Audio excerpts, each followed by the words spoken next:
Welcome to the CSAFE Center-wide webinar for October. Today we are going to be actually having a series of presenters to provide an overview of CSAFE's available data sets. So we'll be, the first presentation will actually be a pre-recorded presentation by Dr. Yong Guan. He's not able to be with us today, so he recorded his session earlier this week. I also want to just remind everybody that next month, November 13th, we will have a presentation by Dr. John Butler and Dr. Hari Iyer from NIST. We've been waiting for this one for quite a while around DNA mixture, so be sure and sign up for that. The registration for that will go live early next week, so be on the lookout for that. And so with that, I'm going to, my next slide will start the presentation from Dr. Yong Guan. So the purpose of this study is trying to analyze mobile apps to extract evidence or information from the app that's saved on the local mobile device, remote server, and secure database, and so on.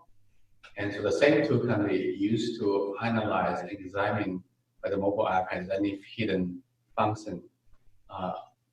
And based on Hunter, we also built the largest, probably the largest Android app forensic evidence database. So we have a team collaborating with NIST researchers, and so Barbara, Rick Ice, and Jim Lau. And also we have a graduate student team at our state. We have a senior design team with 5 students at our state. And this is a joint effort with our students and senior NIST collaborators. So there have been a lot of cases that have proved so that mobile evidence are very useful. And so there was a case happened in 2017. The Chinese visiting scholar, this girl was missing since 2017. And FBI and local law enforcement agencies were involved in the casework and trying to figure out who kidnapped this girl and killed this girl. And so this past summer in 2019, about 2 years later, and so the case was resolved, and so there was one male physics PhD student at UIOC actually drove this black car and kidnapped this girl and killed this girl. And some of the very key evidence that related to the evidence collected from the suspect's phone. And so he went on to search online and to search how to kidnap a girl and so on. And there are a few other evidence that proves that this was the person who kidnapped that girl and killed the girl. And also the other case about animal killing is a serious crime happening all over the world, in Africa, in North America, Asia countries. And so mobile apps evidence has been used to show the location of the animal killing sites.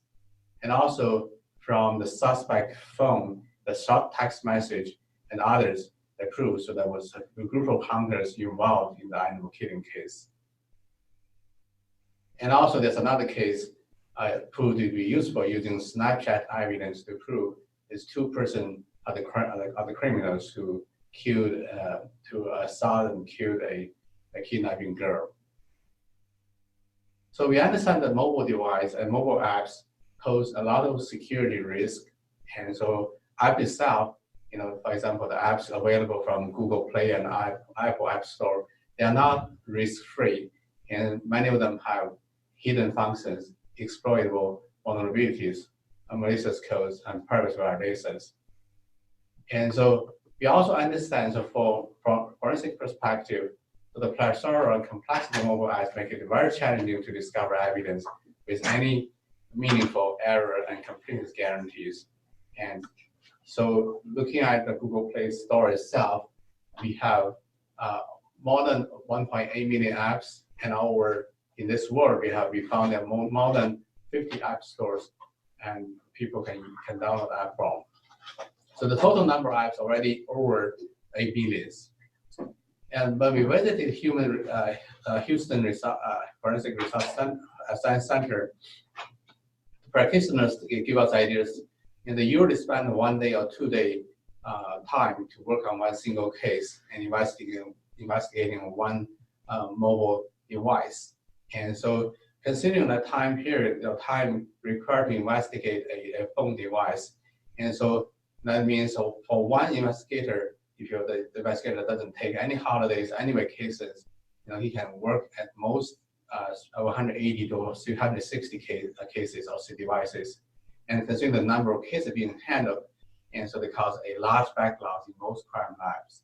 And also because of the error and completeness issues, and so even though the evidence may exist on the mobile device being investigated, because of the knowledge, the experience, the expert skills from the investigator may or may not allow them to discover all those evidence even though they are existing in the device. So the existing mobile device forensics trying to follow procedures like we do physical acquisition first, means we image the evidence from these mobile devices, and then we use Celebrite, NCASE, and other licensed toolkits to do a keyword searching. That process mainly manual. And then so once we discover some evidence, and we can generate a report and then link the criminals to the case being investigated. So the whole process here is time consuming and also is error prone. Hence, in terms of completeness, maybe the evidence is available, but just because of the way we handle the case may not guarantee we are able to find all those evidence. And also even can find some evidence, the evidence may or may not be relevant to the case being investigated. So the cost kind of accuracy issues. And so there's a lot of study in the past and developed different techniques on mobile device forensics, but many of them falls into this kind of problems, time consuming and also error prone. So our research objective is trying to build a tool to understand what are the source, what are the things. And so by source means, so what type of evidence or data was generated by the app and where they are, where are they going to. And so for example, things can be local files in the file system, can be cache, can be the main memory of the phone device. And also can be some in the table of the SQLite database. It can be on the remote server. For example, the smart home device, and for example, a smart blind and smart refrigerator and other smart appliances at home. So people use apps to control the smart home devices. Usually, so those command and control messages are going through the cloud server. And so if you are able to identify this kind of command and control message and also the way that I get access to the home smart devices, and so this evidence can be possibly recovered from the external server like cloud, Amazon Cloud and Google Cloud. So in this project, we developed a suite of app analysis technology, namely IV Hunter, to understand where and what evidence generated by the apps, and given the image from a device file system and the type of evidence or data, and how to identify the files, if there's any, on that device that contain the type of evidence data. So our objective is trying to develop this automatic program analysis tools called IV Hunter. With it, we are building a largest Android app evidence database. And this right-hand side figure shows you the table is more like a database, evidence database containing, for every single app containing the list of the evidence in terms of their locations and types. And as a practitioners, investigators, you can use this online database by connecting this database, and you can send a list of the apps identified from the mobile device being investigated, and so this database will return as a list of the possible evidence can be discovered from that device, and based on the analytical results from this database about apps. And so this can simply speed up the whole process and provide a better guarantee in terms of completeness and accuracy. So we take two approaches to build these IV Hunter tools. The first one is on static. We take the static tools, take APK, which is the executable code of Android apps, as the input. I mean, we use app program code to use a forward analysis on using taint propagation rules to identify the linkage between the source of the evidence and the sink of the evidence, and such as we can report the discovered possible evidence the app can generate. And the right-hand side shows you a figure the process to analyze the apps. And we had a paper published at ECM/CCS 2018 on the static approaches of IV Hunter. We also built another approach using a dynamic approach. And so it's different from static approach. We are running apps, actually install and run the apps on the real device and can be on inside Android emulator. So we modified the Android system and modified the interpreter of the Android framework, and such as so we can apply the taint propagation rules and follow how data generated from the source and then all the way to the sink can be file, local files, and can be SQLite database, can be external servers. And so this tool itself, based on the propagation rule set described in this table, details I'm going to skip it. And so this paper published at IEEE CSAFE 2018 conference, and so the work got a Vice Speaker Award. So as a summary, so this tool itself, IV Hunter tool is very useful to help investigators to do mobile app and mobile device forensics work. And so can speed up the whole process, reduce backlogs, and also we can provide a best accuracy and completeness guarantees in terms of the capability of discovering evidence.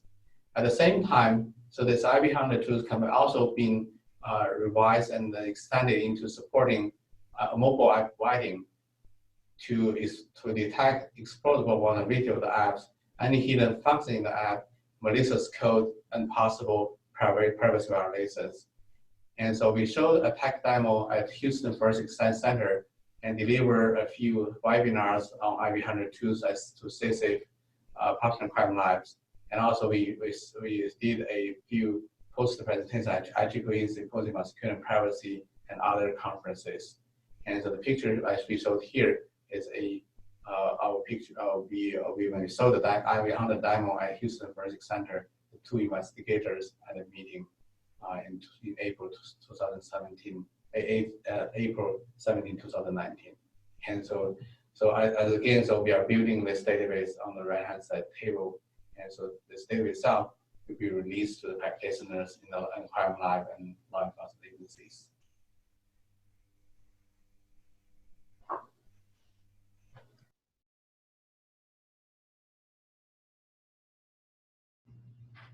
Okay, thank you, Dr. Guan.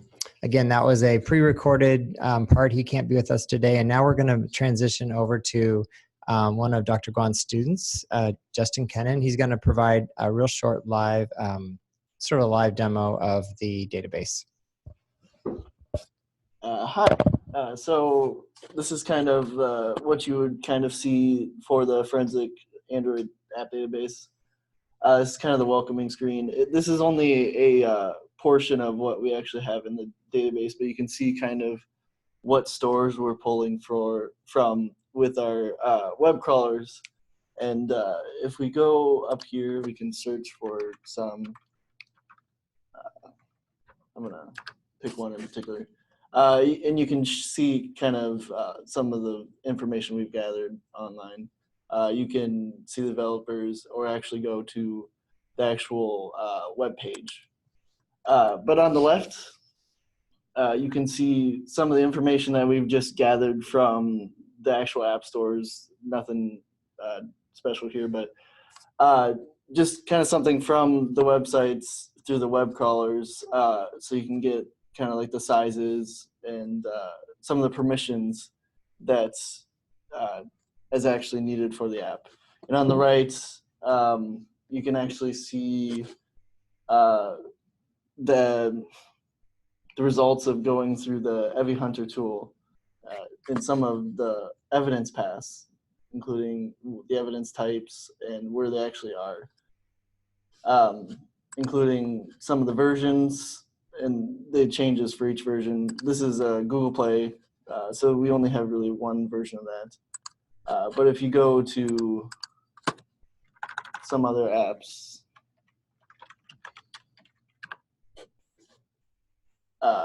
you can look at multiple versions, and they all have different permissions for those.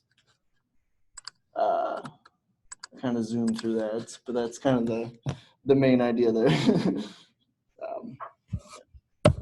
Okay, thanks. All right, so next we are going to have Dr. Jennifer Newman present to us on her work with stenography, and so I will let her take it from here. Thank you, Mark. So I'll be talking about the group. Oops. Okay. Yes, that's it. Yes. Thank you. Thank you. I'm talking today about our group's work on building the database of steganography images. How do I go forward? Oh. Okay.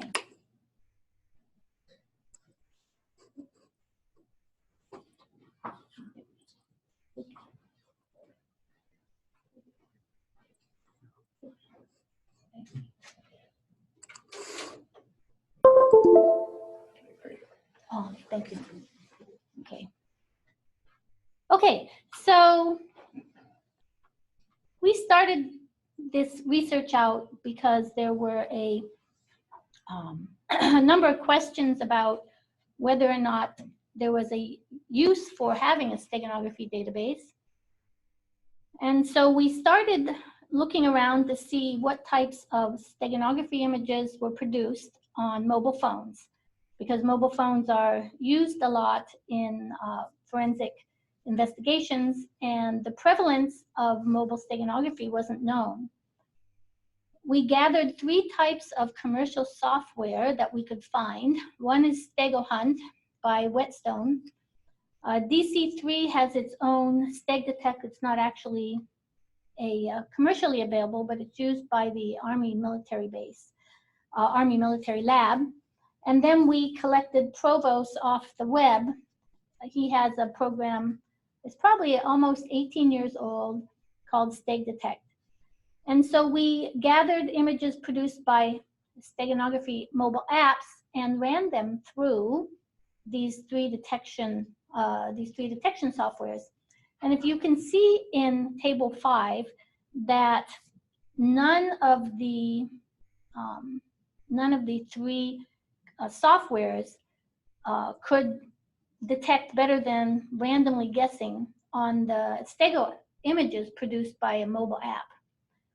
And so we thought that the forensic corpora could help answer or help the community answer whether or not we could find Stego images using developed tools, but specifically for mobile devices. This grew out of the landmark report by the NAS in 2009. And currently, until we started this research, there weren't any software tools that could be used to benchmark the detection of mobile images or Stego images produced by mobile apps. And so a reference database would allow for experiments to be tested for reproducibility and also allow weak results to be identified. So with this gap identified in datasets for mobile steganography detection, we created Stego App DB. It's a free, publicly available, large, and richly annotated and provenance database consisting of image data from 24 mobile phones using 7 Stego apps for mobile devices. We also recently added a new data set of about almost 20,000 images, 18,000 images, from fixed scenes for camera device and model identification. On this slide, what I have here is an indication of how many installs or how popular these apps are. Most of these are from Android, for Android phones. There are a lot of downloads, installs. Some are not open source. Some of them have embedding signatures and some don't. So what we did was we devised a way to reverse engineer these 7 Stego apps so that we could batch produce the steganography images in large amounts so that we could create this database. On this slide, I have a summary of what we have in Stego App DB. You can see we have 4 phones, 4 individual devices for a couple of the Pixels, iPhone 6s, iPhone 7. And we took a range of exposure times and ISO values because we found that this affected the reliability of detection for steganography images. To do this, we had to create our own app called Camera, and that allowed us to take about 20 pictures with the push of a button, and then we could use in a range of exposure times and ISO values, and then we could use these for our research. So these are some results that we have. I'm next going to talk about some results that we have for our experiments. In this, I have a table where at the bottom half of the table, I'd like to discuss the misclassification rates or the steganalysis error. So each of the bands in the bottom consist of a training set of data that was trained on an exposure time and then tested on a different or a similar exposure time. And so you can see in the very last line there under training exposure time, with the exposure time being 1/10 of a second, that the average error detection rate is only 12.2%. And that's for the ISO 200 value. And for testing, that is for testing and then for testing on the trained exposure time of 1/10, we get a good error of 12.2%. That's pretty low. In the top row there, with the same classifier trained on 1/10 of a second exposure time, if we test on 1/200 second exposure time, we see that for the same ISO value of 200, that the average error rate is over 40%.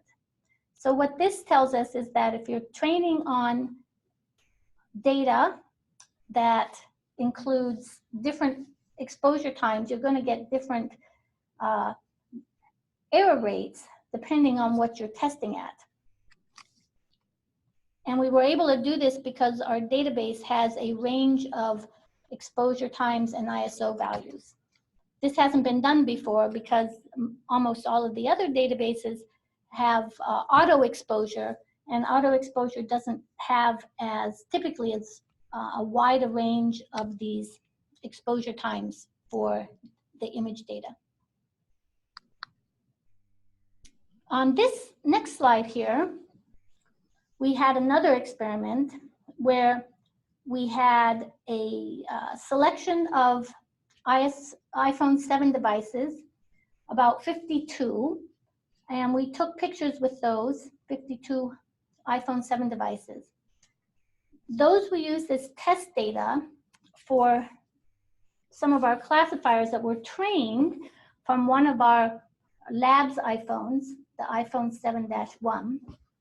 And we trained for steganography detection on the iPhone 7-1 data, and then we tested for detection from the other 52 iPhone 7 devices. And so you can see here that in the blue bars, if you train and test on the iPhone 7 device itself, you get reasonable error rates for those exposure times and ISO settings at the bottom.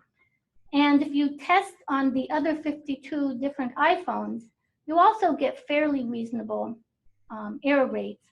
They're higher, of course, than for the training and testing pair. But what this says is that there's some similarity between the iPhone 7 devices that you train on and other iPhone 7 devices that have not been used for training.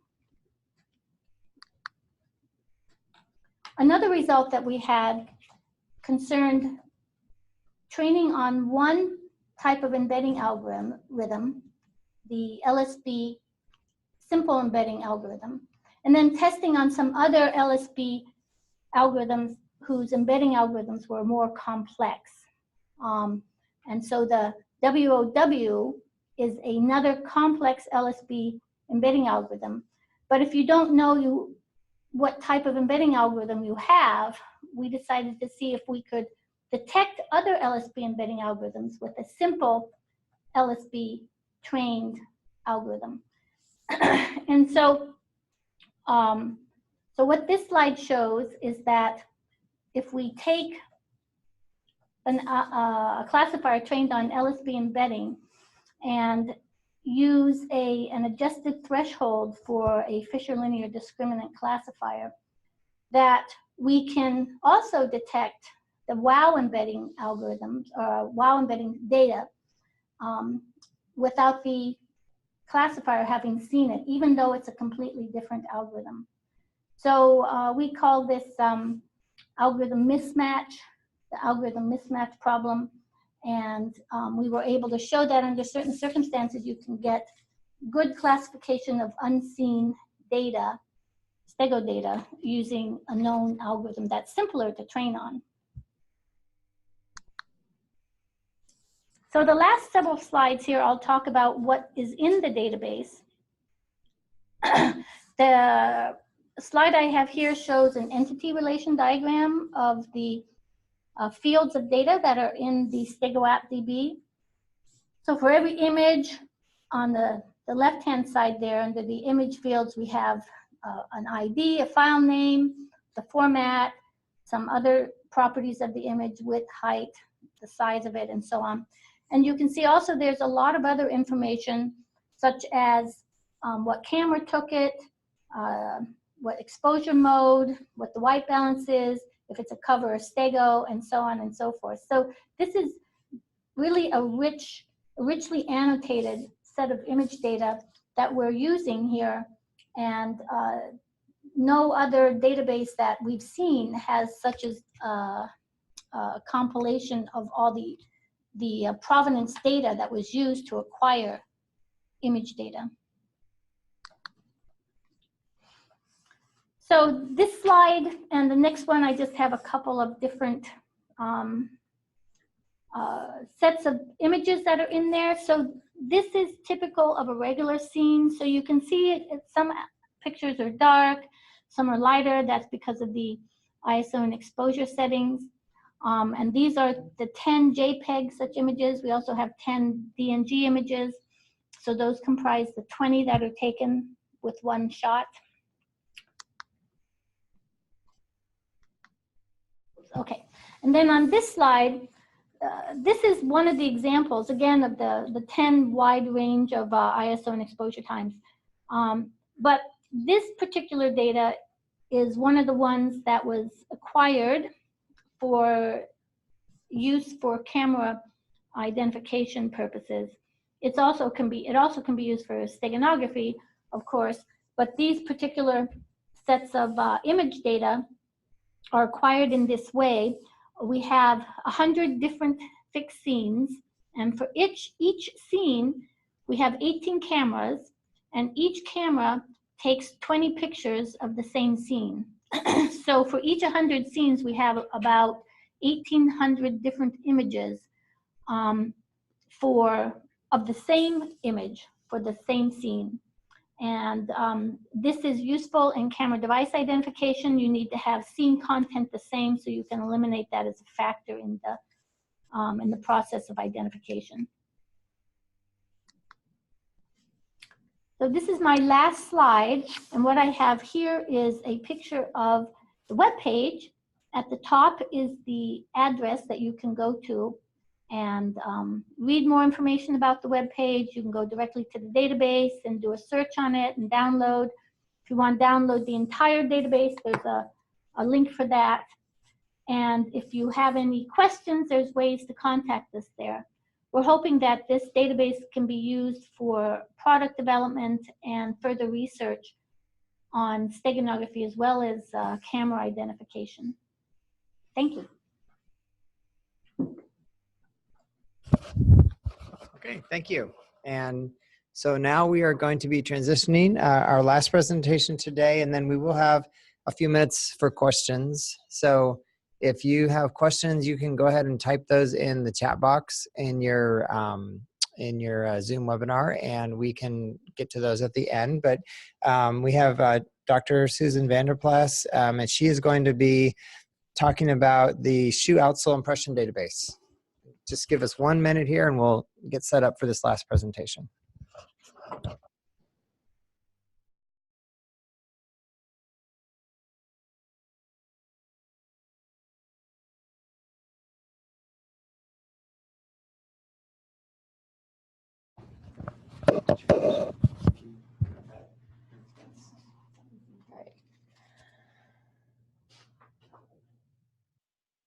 I guess it's as big as it goes. Okay, so I'm going to talk about the shoe outsole impression database, which is the result of a rather extensive experiment that was done starting, I think, in 2018. So the experiment included 160 different pairs of shoes with 2 different models, so Nike Windflow and Adidas Sealy shoes. And for each shoe, there were 4 sizes, 2 that were in women's sizing and 2 that were in men's sizing. These shoes were worn over a period of 6 months, and there were 3 to 4 measurements taken. So that's intervals where the shoes were measured. Participants promised to walk 10,000 steps in the shoes each week. And the shoes were equipped with pedometers that, for the most part, kept accurate measurements of the cumulative number of steps that the shoes had been worn. In addition, participants, each time they brought the shoes back for measurement, completed surveys, which discussed the different surfaces they had walked on, the different activities that they had participated in wearing the shoes, and that sort of things. The participants also provided at the beginning of the experiment their height and weight, so we have some information about that as well. So that's the shoe portion of the experiment. During each measurement window, the shoes were imaged with several different methods. During the initial visit, there was data taken about how the person walked, the kinematics. So both wearing the shoes and not wearing the shoes, the participant stepped across a pressure scanner. So we have video and still data showing which parts of the foot bear most of the weight for each participant, and for both right and left feet. But that data was only taken at the beginning of the study. During all of the rest of the check-ins, there were 6 other methods used. These were, of course, used at the beginning as well. We used a 3D scanner to scan the surface of the sole, and that you can see the second image there is an example of the 3D scan. The shoes were photographed using digital photography. One of those example images is shown, and there's a ruler used to provide precise scale for those pictures. We also used a digital shoe scanner that provided a 2-dimensional profile of the shoe surface. And then we did several different processes to try to characterize what a shoe print would look like. So the shoes were powdered using fingerprint powder, and then the shoes were worn while walking across a clear film, a sticky film.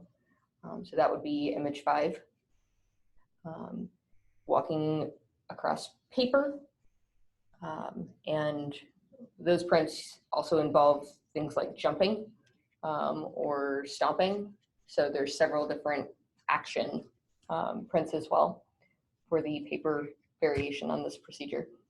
And then in order to simulate a crime scene-like print, the shoes were powdered and then stepped across vinyl flooring. And then the resulting image was photographed with lighting from the sides to highlight as best as possible the powder that was deposited on the vinyl flooring. All right, so if you've kept up 160 different shoes, 7 different measurement methods. For most of these methods, there are replicates. And then for some of the measurement methods, there are different types of motion. And in a couple of cases, different equipment setup. So with the 3D scanner, we could use handheld mode and sweep the scanner back and forth across the shoe, or we could put the shoe on a turntable and successively scan different angles of the shoe in a more ordered fashion. So that gets higher resolution, but it takes a lot longer. So for most of these measurement methods, we also have at least 2 replicates for each time point to allow us to estimate the measurement related error. All right, so the studies, like data collection procedures, are fully documented and available on GitHub.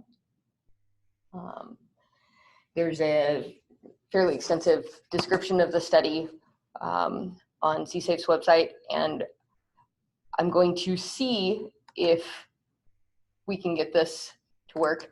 Of course, the site crashed during this presentation, and our IT guys are frantically working to see if they can get it back up. So I apologize. I was hoping to do a live demo, and it seems from the response time of the site that that is probably not going to fly. So Murphy's Law. Yeah, so there are screen captures of the website. Oh, hey, it's up, yay.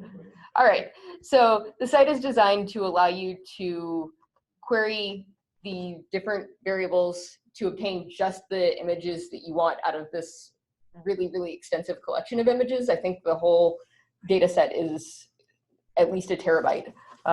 And so you probably don't want to download the whole thing. If you do want to download all of the images, there are links here for each of the different modes of data collection. But we also have a query builder that allows you to choose, I would like to see a particular shoe ID, a particular visit, and all of the relevant data from that visit shows up with some screen capture. So if we change the shoe, and of course, trying to find an Adidas shoe and having no luck. But we don't have to work by ID. We can actually look at the shoe design as well. And this is going to pull down all of the Adidas shoes as they were measured before being worn by any participants. So the query takes a little bit longer to run because there's a lot more images that it's pulling up. And there we go. So should you decide you wish to download all of these images, there is a download button. I am not going to push that because I don't want to kill the server now that it's back up. But there are obviously quite a few results returned here. And you can actually see the specific data for any given image and select that image for download. And down here in the bottom, it will specifically tell you how much data you have selected to download and the total size of the data returned by the query. So because there's always the chance that you try to download more data than you can actually store. And we wanted to avoid that. So the query interface is actually fairly extensive. You can do some fairly complicated queries. We get only the pressure scanned images. Oh, right. So the pressure scanner, because that data is only there for the first visit drop-off, there's no query results returned. But for the second visit, you can see all of these images, and ideally, we will be able to detect the wear patterns of the shoes as the number of steps for each shoe increases. We're beginning to develop some statistical tools to analyze this data. And so hopefully sometime in the future, we will be presenting an R package for the analysis of this data. But we wanted to make it available to the community before that point. So that's all I got.